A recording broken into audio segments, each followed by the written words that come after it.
അങ്ങനെ എല്ലാവരും കാത്തിരുന്ന ഇന്ന് 1/8 പുറത്തിറങ്ങുമെന്ന് വിചാരിച്ച് എല്ലാവരും കാത്തിരുന്ന എമ്പുരാന്റെ ട്രെയിലർ അങ്ങനെ റിലീസായിരിക്കുകയാണ്. ഇന്ന് വേണമെങ്കിൽ നമുക്ക് ഇന്ന് തന്നെ പറയാം, പുലർച്ചെ 12:40 അങ്ങനെ ആവുമ്പോഴത്തേക്ക് ട്രെയിലർ റിലീസായിരിക്കുകയാണ് എമ്പുരാന്റെ. ഗംഭീര ട്രെയിലറാണ്. ഹൈ റിച്ച് ഫ്രെയിംസ് ആണ് രാജുവേട്ടൻ ഷൂട്ട് ചെയ്ത് വെച്ചിരിക്കുന്നത്. ലാലേട്ടൻ്റെ ഒക്കെ ഗംഭീര ഫ്രെയിംസ് ആണ്. ടൊവിനോ ആയിക്കോട്ടെ, രാജുവേട്ടൻ്റെ സയ്യിദ് മസൂദ് ആയിക്കോട്ടെ, എങ്ങനെയാലും റിച്ച് ഫ്രെയിംസിലാണ് എമ്പുരാൻ ഷൂട്ട് ചെയ്തിരിക്കുന്നത്. ഒരു ഗംഭീര ഇനീഷ്യൽ അടക്കം ഗംഭീരമായിട്ടുള്ള ഒരു പടമായിരിക്കും.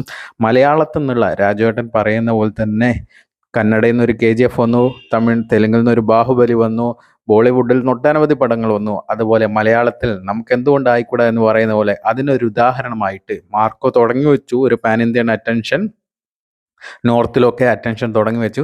അതിനെ വെല്ലുന്ന രീതിയിലായിരിക്കും എമ്പുരാൻ്റെ പോക്ക് എന്ന് നമുക്ക് ഉറപ്പിച്ച് പറയാം. കാരണം ഔട്ട്സൈഡ് ഇന്ത്യ ഗംഭീര റിസപ്ഷനാണ് പടത്തിന് ലഭിക്കുന്നത്. ഗംഭീര ബുക്കിംഗ് ഒക്കെയാണ് ഓപ്പണായ സ്ഥലത്തൊക്കെ. കേരളത്തിലും ഇന്ത്യയിലും ഇതുവരെ ഓപ്പൺ ആയിട്ടില്ല. ഓപ്പൺ ആയാൽ റെക്കോർഡുകൾ തകർത്ത് വാരും എന്ന് ഉറപ്പാണ്.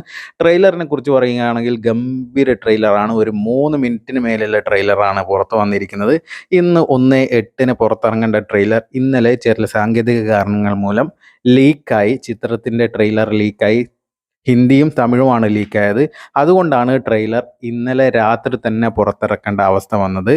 രാത്രി ഒരു 12:40 30 അങ്ങനെ ആകുമ്പോഴാണ് ട്രെയിലർ പുറത്തിറങ്ങിയിരിക്കുന്നത്. തമിഴ്, ഹിന്ദി ആയിരുന്നു ലീക്കായത്. അതുകൊണ്ട് തന്നെ മൊത്തം ട്രെയിലറും ഇന്നേക്ക് കാത്തിരിക്കാതെ അവർ പുറത്തു വിടുകയായിരുന്നു. എന്തായാലും ഗംഭീര ട്രെയിലറാണ് വന്നിരിക്കുന്നത്.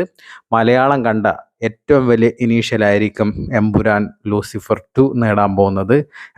ഖുറേഷി അബ്രാമിനെയും സയ്യിദ് മസൂദിനെയും ജതിൻ രാംദാസിനെയും ഒക്കെ കാണാനായിട്ട് ആളുകൾ അക്ഷമരായി കാത്തിരിക്കുകയാണ്. ട്രെയിലർ തകർത്തിട്ടുണ്ട്. മലയാളം കണ്ട ഏറ്റവും വലിയ ബോക്സ് ഓഫീസ് ഹണ്ടിന് മാർച്ച് 27 തുടക്കമാവുകയാണ്.